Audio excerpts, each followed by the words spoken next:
Good day po sa inyong lahat mga kapatid, Luzon, Visayas, Mindanao at sa buong mundo, lalo tigit yung ating mga kapatid na mga Pilipinos na mga nagtatrabaho sa abroad. At ganoon na rin yung mga propagators, devotees, nagti 3 o'clock prayer. Pag-usapan po natin ngayon yung Diary of Sister Faustina. Welcome po sa ating Let's Be Friends segment or vlog. Ito po si Kuya Rene Tumang. At umpisahan po natin doon sa nakatala sa diary. Ang sabi rito, in his revelations to Saint Faustina, Jesus answers this question, connecting it to another doctrine. Also sometimes little emphasized that of his second coming. In the gospel, the Lord shows us that his first coming was in humility, as a servant, to free the world from sin. Yet, he promises to return in glory to judge the world on love, as he makes clear in his discourses on the kingdom in Matthew chapters 13 and 25. Mga kapatid, ngayon po ay panahon ng COVID-19 at buong sanlibutan, buong mundo ay talagang gising sa mga pangyayari. Ano nga ba? Ito ba'y nakalink na sa second coming? Basahin ko po sa inyo yung sa diary 429 na nakasulat. Ang sabi rito, kay Sister Faustina, you will prepare the world for my final coming. No? Yan po ang kanyang sinabi, ipiprepara mo ang buong mundo para sa aking pagdating. Ito na nga ba ang pagdating ni Jesus? Ito na ba yung mga sign?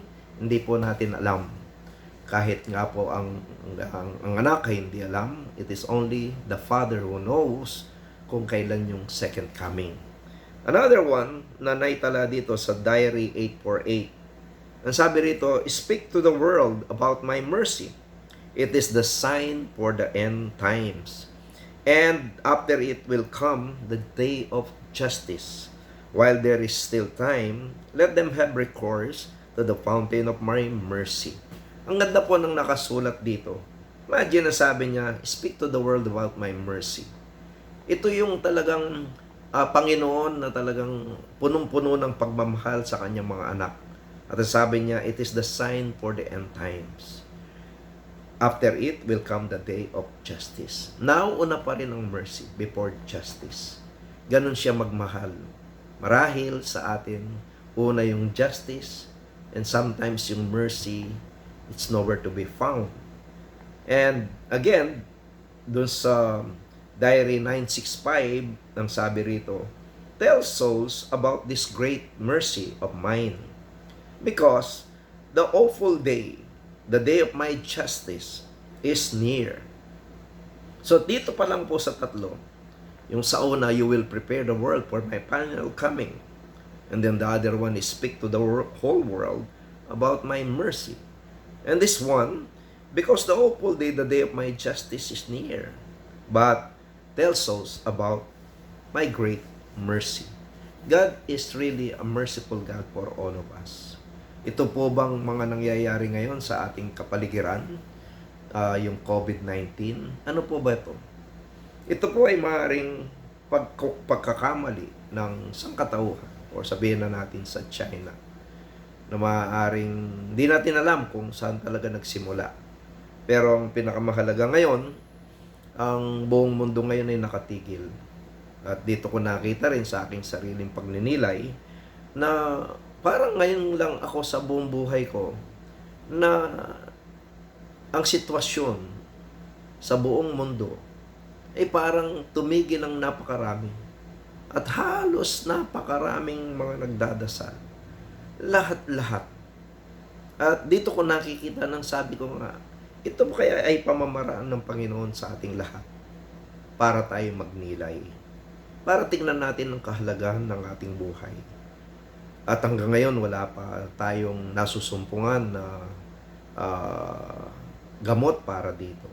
Patuloy pa rin tayong sinasaliksik natin ang awa at presensya ng Panginoon sa ating buhay. Tumigil ang mga negosyante, tigil ang mga powerful people, tigil yata ang mga giyera, tigil ang mga paggawa ng napakaraming mga bagay-bagay na pinagkakabalahan natin sa araw-araw. Tumigil lahat, mga factories and everything. Sabi nga wala daw pollution ngayon. At yung nga pang pollution na yan ay isang sign na ang mundo ay talagang wala ng puknat na gumagalaw 24 hours a day. Paalala lang, hindi po tayo mga makina. Tayo yung mga anak ng Diyos. At para sa akin, we have to live na wag naman masyadong magmadali. Lagi natin bigyan ng kahulugan ng ating buhay. And so mga kapatid, pati simbahan natin ay apektado. Pero again, isa rin sa aking sariling pagninilay, tinignan ko rin na siguro sabi ng Panginoon, okay, tigil muna kayo kahit kayong mga naglilingkod. Gusto ko kayong magnilay din. Tingnan nyo rin kung ano talagang antas ng inyong pananampalataya. Ang inyong pakikiisa sa akin. Ang inyong mga puso. Saan ba talaga nakasentro? Huwag na kayong magtakbuhan. No? Yung mga iba, yung mga alam naman natin sa panahon natin ngayon, no, buong mundo, puro tourism ang pinag-uusapan, iba't ibang lahi, no, kung saan-saang mundo umiikot, talagang ginugugol ang maraming panahon magtatrabaho para makapamasyal, makaikot sa iba't ibang mga lugar to enjoy life. Yes, we have to enjoy life. Kaya nga lang, baka nakakaligtaan na rin natin ang kahalagahan ng ating pagiging anak ng Diyos. Bilang karagdagan ng sabi rito, no, sa Diary 1588, before the day of justice, I am sending the day of mercy. Hindi nakakatakot kung titingnan natin yung justice dahil sabi niya rito, before the day of justice, I am sending the day of mercy. At sa mga panahon natin ngayon, it is our time to ask the Lord. Naibigay niya, ipagkaloob niya sa atin yung kanyang mercy. He is our King of mercy, maawaing Panginoon. Marahil lang, ginising niya tayong lahat. Walang lahi-lahi ang nadinig ko ngayon. Walang religion ang nakikita ko ngayon, kundi lahat tayo nananampalataya. Kung ano man ang pinaniniwalaan ng bawat isa, nagdarasal ang sangkatauhan.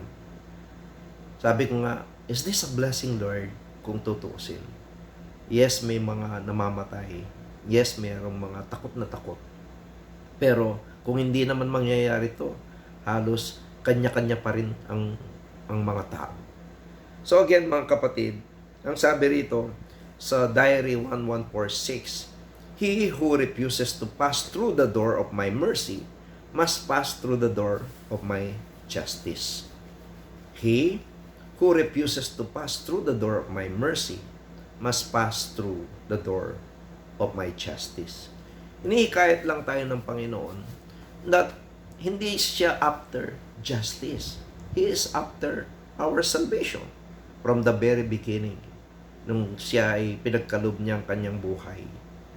Sa panahon nga natin ngayon ng ating simbahan, no, ang Kwaresma, no, parang pinatigil lang tayo, no, at ating pagnilay-nilayan ang ating kani-kanyang mga buhay. At ngayon, halos pantay-pantay yung mga presidente, mga bilyonaryo sa buong sanlibutan, tinatamaan, walang magawa ang kayamanan. Ang mga mahihirap, marami akong nakikita. Alam nyo, sa aking paglalakad, mga ilang araw lang dito sa aming lugar, nakikita ko yung mga mahihirap. Sila yung walang mga nakalagay na face mask. No? At tinitingnan ko sila, namumulot sila ng mga kalakal para mabuhay. Parang hindi nila naalitana ang takot ng napakaraming mga tao. Parang sila ngayon ang peaceful. Unlike before, nung hindi pa nangyayari to, parang nakakaawa silang tignan. Parang sila ay they don't belong, no, sa buhay. Pero ngayon kabaliktaran ng aking nakita. Meron pa nga ako nakita na in-interview sa TV. Hindi daw niya alam kung ano yung COVID-19. Basta ang alam niya, 6 silang mag-anak, naghahanap buhay sila, kumikita ng 150 pataas, pero madalas kulang. Pero napag-iigi pa rin ng kanilang buhay. Tinanong pa nga siya, hindi ka ba natatakot? Ang sabi niya, hindi ko naman po kasi naintindihan yung COVID. Nakita ko nga po ang dami-daming mga nakalagay sa kanilang mga mukha, nakatakip. Kami naman po, wala naman po kaming pambili tungkol doon. Basta pareho lang po araw-araw. Simpleng buhay. Samantalang yung mga nagkumikita araw-araw, yung mga may pera araw-araw, mga negosyante, mga presidente, tayong lahat ay ang kapayapaan is nowhere to be found. Pero sa kanila, tuloy ang kanilang paglalakbay sa buhay. Isa pa kaninang umaga, may nakita ako. Talagang ang dumi-dumi niya. Pero nagdadaanan ulit yung mga naka-face mask, no? Talagang may social distancing. Siya naman ay nandun lang. Pulot dito, pulot doon. At parang nakita ko nga ang dami niyang mga kalakal na dala-dala. Alam niyo yung kalakal na yun, yun ang kanyang yaman. Pag naibenta niya yun, wala na naman siyang yaman, kapalit lang ng perang pangkain. Yun lang ang kanilang bitbit. Wala silang tahanan, wala silang sasakyan, wala silang mga damit, wala silang mga sapatos. Kung ano ang dala-dala nila, yun ang kanilang yaman. Mga kapatid, pare-pareho pa rin para sa akin. Kung anong dala-dala din natin, yun lang ang tanging yaman. Sa panahon natin, tingnan natin. Sana igawad na nga ng Panginoon ng kanyang banal na awa sa ating lahat. At magsimula mulit. Katulad ng mga kwento ng mga pangalawang buhay. Gustong-gusto ko yung mga sharing na gano'n. Alam mo, na nagbago na ako dahil binigyan ako ng chance ni Lord. Muntik na ako mamatay. At ngayon ay talagang nakita ko ng klase ng buhay.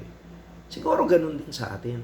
Lalo tigit yung maaaring hindi tamaan o tamaan ka man at tayo nawa ay gumaling pa rin. Gawin natin pangalawang buhay after this storm in our life. After this problem in our life. Let us again unite our hearts to Jesus. Mahalaga po yun. Yun ang tunay na buhay. Yun ang simbahan. Yun ang pananampalataya. Yun ang tiwala. Kaya po, yung pong imahe ng Divine Mercy ay lagi nagpapaalala about the immeasurable Divine Mercy, about His love, about His grace, about His sabihin na nating malawak na pangunawa sa ating lahat. Pagbalik loob tayo sa Kanya. Alam kong lahat tayo, aminin natin at hindi, marami tayong dapat baguhin sa ating buhay. Kaya nga po mga kapatid, at muli, magbalik loob tayo sa Kanya. Humingi tayo ng tawad. Ipagdasal natin ang mga tinamaan, yung mga may sakit ngayon, nawa ay kaawaan sila ng Panginoon. Yung mga nauna naman at na matay, nawa ang kanilang pamilya ay makasumbong din ng habag sa Panginoon. Sila rin ay magkaroon ng biyaya ng Diyos na kailangan din nila. Pagdasal natin sila, yung mga namatay, ganun din ang bawat isa sa ating nabubuhay. Lagi natin tandaan, our God is a King of mercy. Para po sa mga propagators, huwag tayong magkulang sa ating pagdarasal. Araw-araw, the chaplet of mercy. Yung pong chaplet, ang sabi nga, ay pwede nating igdasal, unceasingly para sa sanlibutan. It is the prayer of the whole world na nakatala nga doon sa ating prayer. Have mercy on us and on the whole world. So mga kapatid, marami pong salamat sa inyong pakikinig at nawa magkita-kita po tayo sa susunod pang mga vlog at marami po tayong mga aral at kwentong pag-uusapan. Muli ito po si Kuya Rene from the Friends of the Divine Mercy Community. Mabuhay po tayong lahat.